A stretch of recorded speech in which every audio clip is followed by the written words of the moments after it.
मातरम वंदे मातरम। 1908 সালের 11ই আগস্ট কিংসফোর্ডে বন্দে মাতরম বলার দোষে যে বালককে বেত মারার হুকুম দিলেন ব্রিটিশ সরকার, তারই পক্ষে দাঁড়িয়ে ক্ষুদিরাম বসু ও প্রফুল্ল চাকি সাহেবের পিটানকারী লক্ষ্য করে বোমা চালালেন মুজফ্ফরপুরে। সাহেব নিহত হলেন না, তবু নাবালক ক্ষুদিরামকে ফাঁসির হুকুম দেওয়া হলো।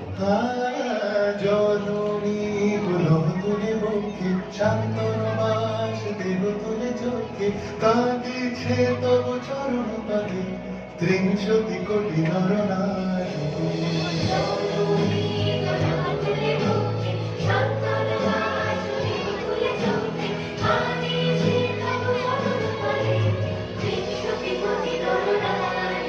যারা স্বর্গগত তারা এখনো জানে স্বর্গের যে প্রিয় জন্ম নিয়েছো স্বদেশ প্রতির মহাদীক্ষালু সেই মৃত্যুঞ্জয়দের চরম চুক্তি। যারা জীর্ণ জাতির বুকে জাগালো আশা মৌন মলিন মুখে জগালো ভাষা।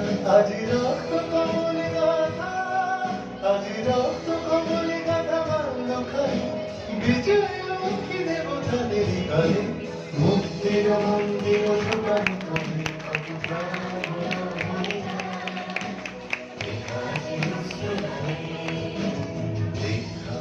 আছে অশ্রু জলে।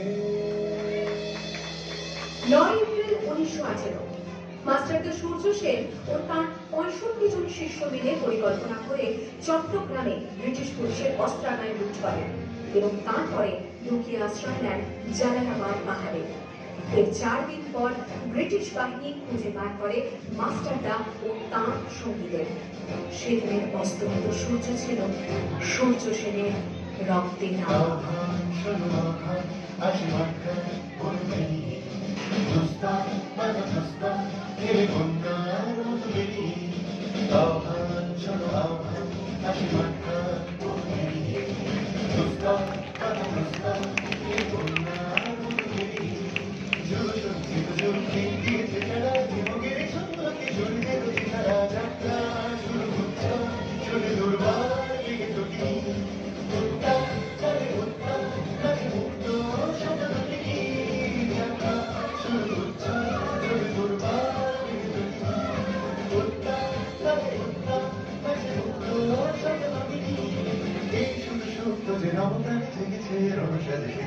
অধিকার অর্জনে শুধু সুপ্ত যে নবকার জেগেছে রমসাদ জেগেছে।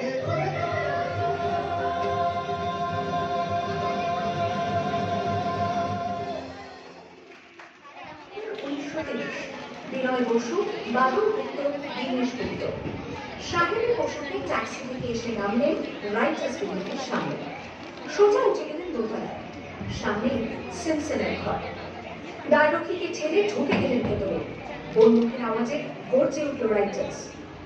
উঠে পড়লেন সিমসন। এরপর রাইটার্স বিল্ডিংয়ের অলিন্দ বারবার গর্জে উঠল বিপ্লবীদের গুলির শব্দে। তারপর টেগার সাহেব তার বাহিনী নিয়ে ঘিরে ফেললেন বিনয়ের বাদল দীনেশ।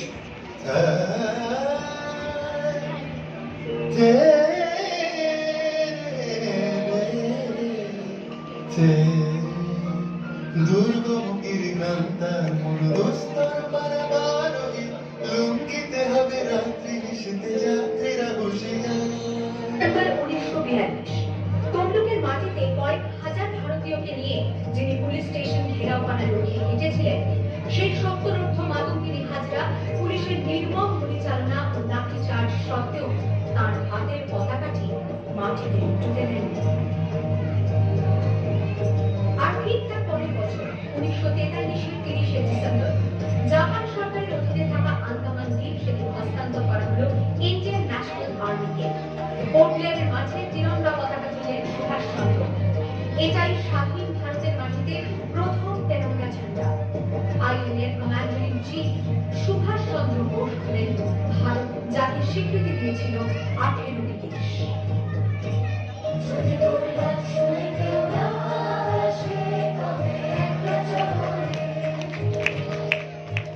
वंदे मातरम।